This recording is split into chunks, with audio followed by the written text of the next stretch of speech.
Hi! In front of me is POCO C50 and today I would like to show you how you can connect it to printer.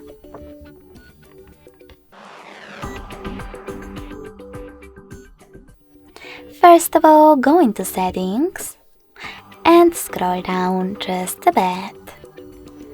Now click on connection and sharing.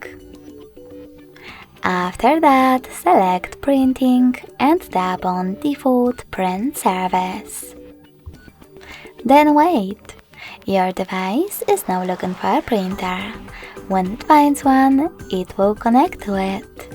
If you wish to use different print service, you need to disable this one by tapping on this blue switcher next to Use Print Service. Then tap on the back button. Choose Add Service instead and install the best one for you. In this case, HP one. When your service is ready, tap on the back button twice.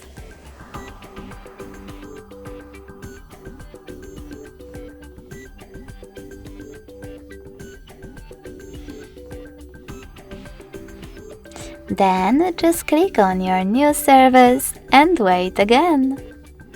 Thanks so much for watching. If you enjoyed this video, smash that like button, comment and subscribe. Bye!